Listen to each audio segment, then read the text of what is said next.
Ibu kota dari negara kita tercinta ini pasti memiliki kesan berbeda ya teman bagi setiap orang yang tinggal di sini. Buat orang dewasa, Jakarta mungkin dinilai sebagai kota yang sibuk dan macet. Tapi kota juga memiliki sudut cantik karena memiliki kemegahan dengan gedung-gedung pencakar langitnya. Untuk sebagian orang lagi, Jakarta menjadi kota pengharapan untuk mendapat keberuntungan dalam pekerjaan atau tempat berjuang setidaknya untuk bertahan hidup. Di balik kemegahan dan keindahan kota Jakarta, pernahkah teman-teman berpikir ada sekelompok orang yang tinggal di balik kemegahan ini? Tapi bukan hidup dengan kenyamanan, tapi justru kebalikannya. Kebanyakan dari teman-teman mungkin sudah sering ya melewati jalan tol agar terhindar dari kemacetan. Tapi pernahkah teman berpikir kalau ada kehidupan di bawah sana?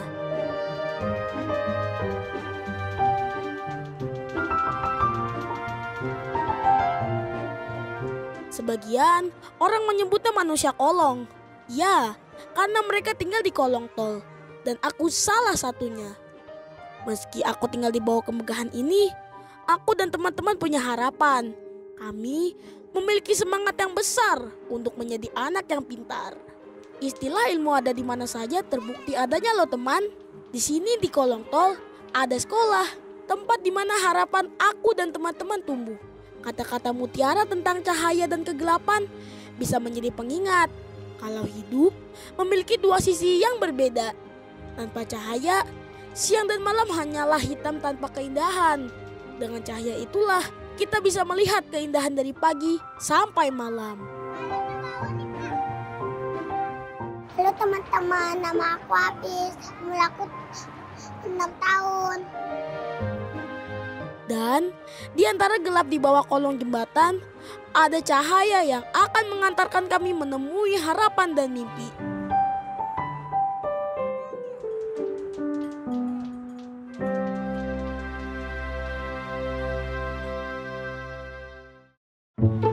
Siapa yang duluan? Om Pipa dulu. Om Pipa layung gambleng, Maija pakai baju lombeng. Aku lempar ke Setuju kan teman? Bermain bersama teman memang kegiatan yang paling mengasihkan. Kalau aku suka habis pulang sekolah aku suka main-main sama teman-teman, sama Dapa, sama Kliman, sama si Delon. Teman-teman aku suka main ke rumah aku. Apapun permainannya, dimanapun permainannya, tetap aja seru. Nah, ini aku sedang bermain balok bongkar pasang bersama temanku. Kami bermain di rumahku, tepatnya di kamar aku. Ya, kamu tidak salah dengar. Inilah tempat aku beristirahat dan juga tidur jika malam hari. Memang tidak senyaman kamar kamu di rumah, tapi aku bisa tidur nyenyak di sini, teman. Disinilah aku tinggal, teman.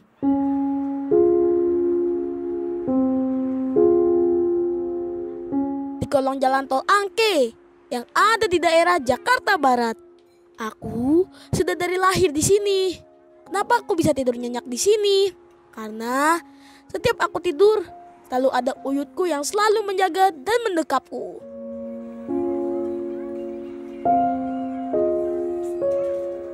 Uyutlah yang mengurusku sejak aku bayi.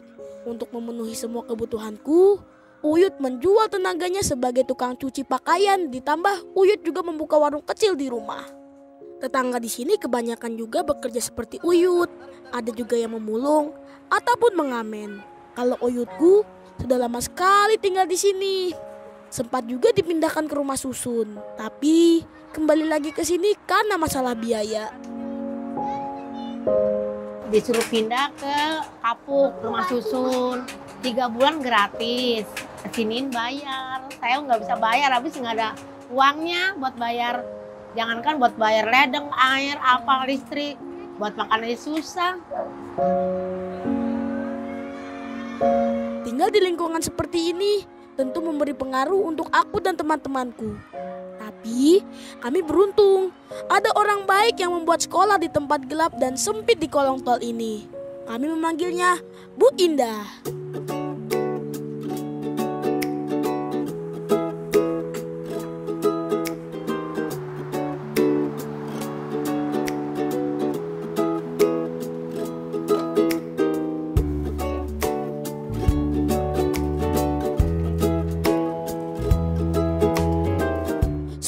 Pondok Domba Kolong.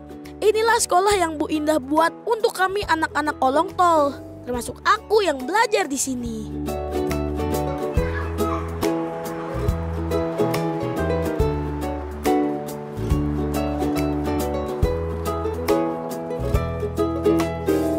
Tidak ada yang beda dari cara kami belajar di sini kan teman?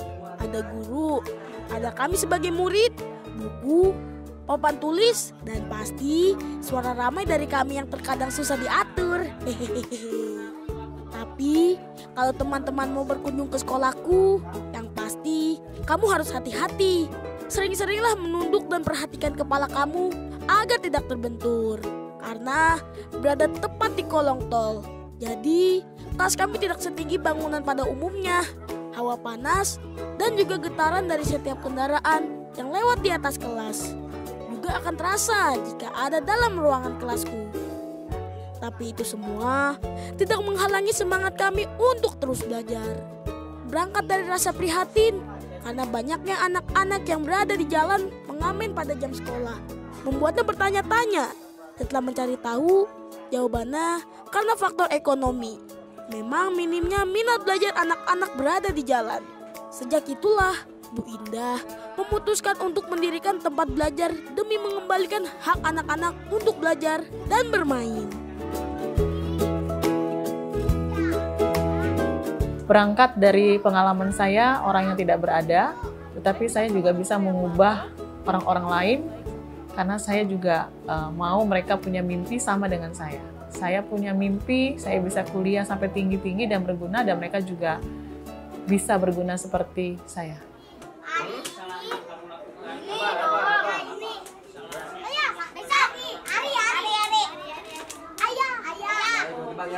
Pergi kerja, besok ibu masak sayur bayam.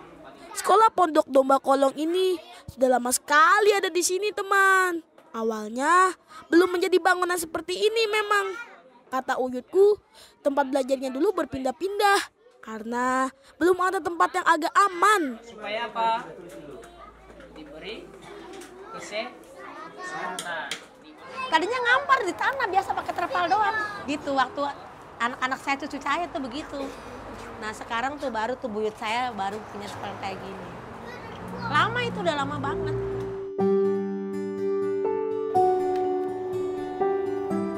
Oke, selamat pagi. Pagi. Apa kabarnya? Baik, sangat baik, luar biasa. Jadwal sekolahku sama seperti jadwal sekolah teman-teman. Dari hari Senin sampai hari Jumat. Hanya saja jam belajarnya yang berbeda. Karena di sini hanya ada 2 ruangan. Dan itu pun dibagi lagi untuk beberapa kelas. Orang tua itu wakilnya dari Tuhan. Oh iya, jenjang sekolah di sini ada dari TK sampai kelas 6 sekolah dasar. Sekolah Pondok Domba Kolong ini menjadi satu-satunya sumber pendidikan untuk anak-anak di kolong tol. Sebab kebanyakan dari kami kesulitan melengkapi data administrasi sekolah karena tidak memiliki akte kelahiran.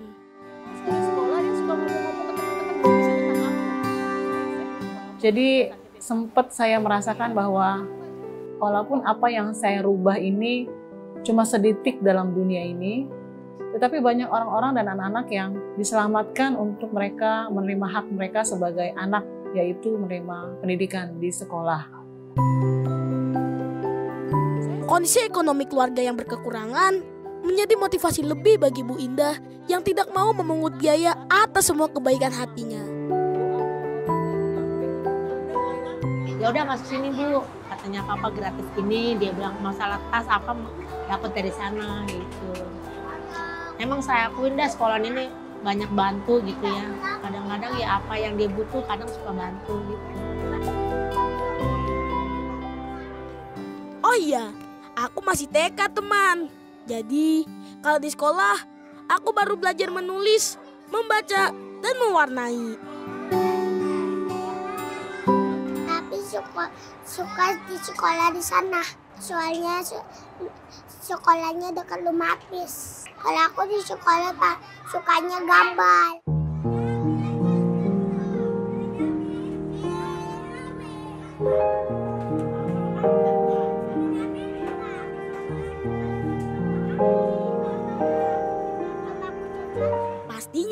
Selain belajar, di sekolah ini aku juga senang karena bisa bermain dengan teman-temanku.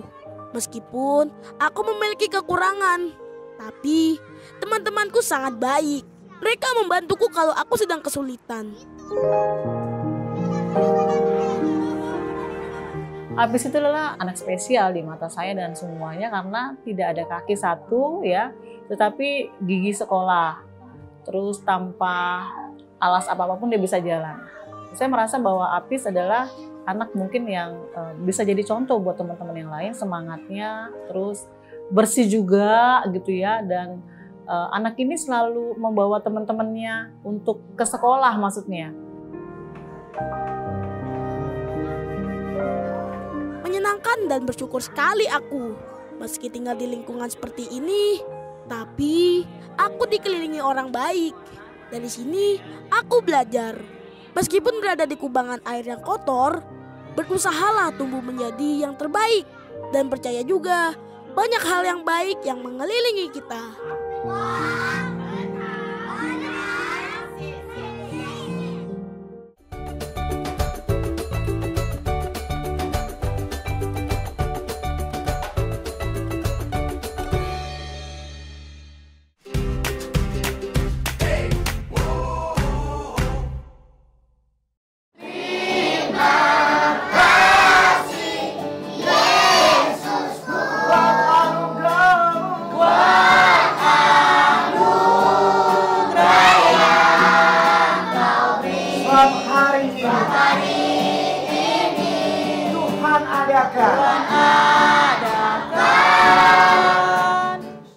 Sekolah Pondok Domba tidak hanya ada di kolong tol ini loh teman.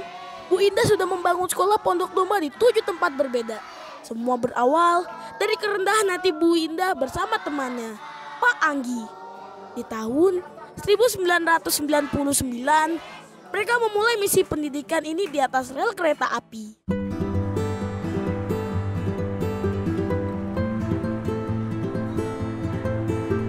Siapa kita?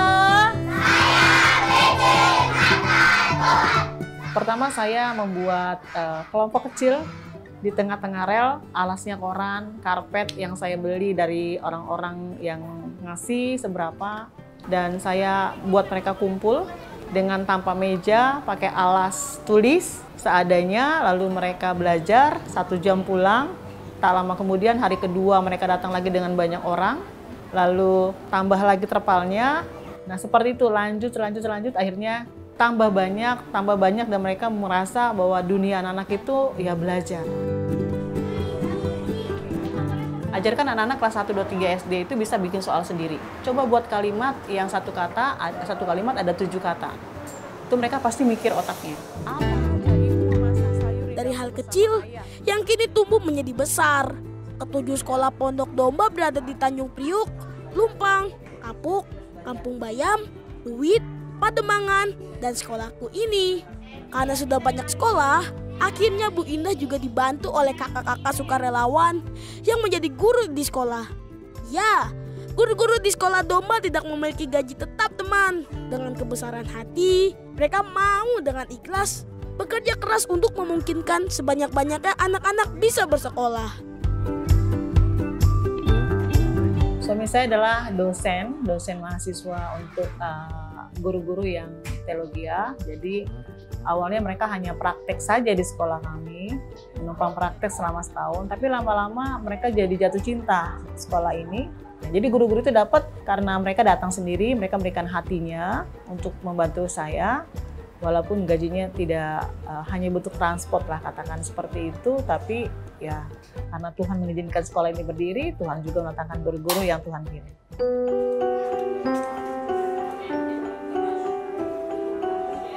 Salah satu guru yang mengajar di sini adalah Pak Rizky. Ia sudah mulai membantu mengajar di sini dari tahun 2018 saat ia masih menjadi mahasiswa. Tapi itu hanya hari Sabtu dan Minggu. Pak Rizky bukan orang asli Jakarta teman. Pertama kali datang ke sekolah Pondok Domba Kolong, Pak Rizky benar-benar kaget. Katanya dia tidak menyangka ada tempat seperti ini di kota besar. Meski tidak bergaji tetap, hati yang telah tersentuh meyakinkan Pak Rizky untuk menjadi pengajar tetap di sini. Sudah 2 tahun, Pak Rizky menjadi guru untuk kelas TKB dan kelas 4 SD.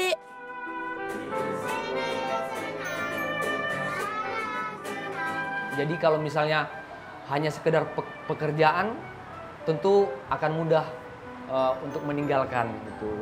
Tapi kami guru-guru punya hati memang untuk mau supaya mereka punya masa depan, punya pendidikan lebih baiklah dari orang tua mereka. Jadi selain pekerjaan harus punya hati juga untuk mendidik mereka.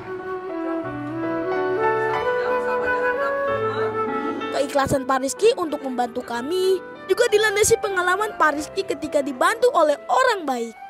Ditambah dukungan dari keluarganya yang kebetulan kakek dan mamanya Pak Rizky adalah guru. Jadi walaupun tidak mendapat gaji tetap, yang penting tujuan Pak Rizky untuk membantu memperbaiki masa depan kami berjalan dengan baik. Jadi memang harapan kami melalui pendidikan ini mereka punya masa depan, dan kami juga melihat anak-anak ini mereka punya cita-cita sebenarnya.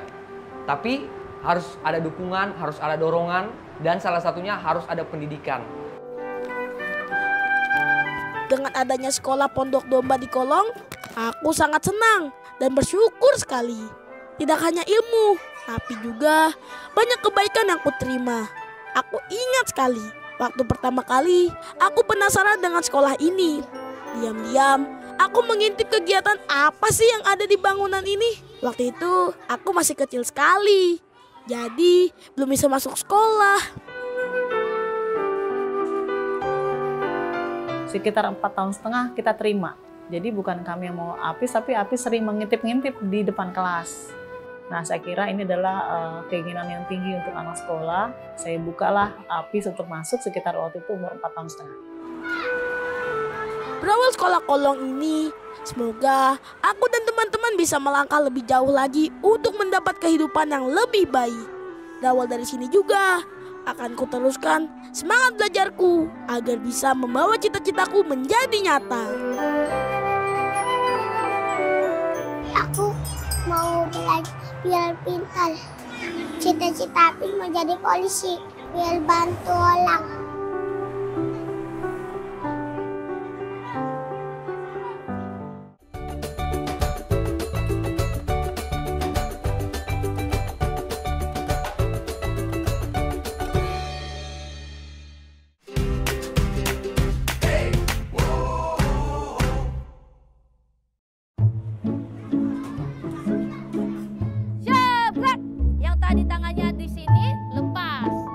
Sebelumnya rumahku dekat sekolahan, tapi digusur. Jadi aku pertama kali sekolah di Domba kelas 1. Tapi aku putus sekolah. Terus aku putus sekolah sampai kelas 3, kelas 5 aku masuk lagi. Sekarang aku sekolah di Pondok Domba. Sekolah Domba, aku diajarin sama Bu Indah. Walaupun rumah aku jauh, aku tetap mau sekolah karena mau menggapai cita-cita. Aku mau ngelanjutin sekolah karena aku mau ngejar cita-citaku. Mereka adalah teman-temanku di sekolah Pondok Domba yang ada di dekat Jakarta International Stadium. Dari cerita mereka, kami memang memiliki semangat yang sama kan teman? Jadi, untuk kamu yang bisa bersekolah dengan aman dan nyaman, seharusnya lebih bersyukur dan bersemangat untuk belajar ya. Karena ada kami yang menginginkan di posisi kamu. Sekolah Pondok Domba di Kampung Bayam ini juga sama dengan sekolah Pondok Domba yang lain. Masih sering berpindah-pindah karena tergusur. Bangunan ini saja belum ada 1 tahun berdiri. Dan semoga bisa terus berdiri agar teman-temanku di sana bisa terus bersekolah. Sebenarnya tanah ini adalah tanah pemerintah. Ya, kita sebenarnya tidak bisa bikin tanah, tapi sementara selama ini mereka mendukung-dukung saja, asalkan memang untuk kebaikan dan sekolah. Demikian. Tidak hanya mengajar, Bu Indah bersama guru sukarelawan juga berupaya mengadakan program beasiswa bagi kami untuk melanjutkan sekolah ke SMP dan SMA. Jadi setelah lulus dari sekolah Domba, Bu Indah terus membantu keperluan sekolah kami selanjutnya. Sampai mudah-mudahan kami dapat meraih cita-cita kami. Mengasihi. Karena firman Tuhan menulis, kasihilah musuhmu atau kasihilah dirimu orang lain seperti dirimu sendiri. Jadi saya percaya di setiap manusia itu ada bagian dari Tuhan. Jadi kalau kita berbuat ini, kita ingat kita melakukannya bukan buat orang itu, tapi kita melakukannya untuk Tuhan. Mari kita berdoa. Tidak hanya pendidikan formal yang guru-guru kami berikan di sekolah Pondok Domba, tapi juga ajaran sopan santun dan agama sebagai penyeimbang keseharian kami. Apalagi kami sudah lama tumbuh di daerah seperti ini. Jadi ilmu adalah nomor 2 sebenarnya. Yang paling penting adalah sikap moral dan yang disebut dengan karakter. Karakter kesopan santunan, karakter ketaatan dan kedisiplinan itu perlu sejak usia anak kecil. Karena ketika anak itu besar, mereka tahu bahwa hidup ini akan sukses ketika kita punya karakter yang baik, yang mengasihi orang.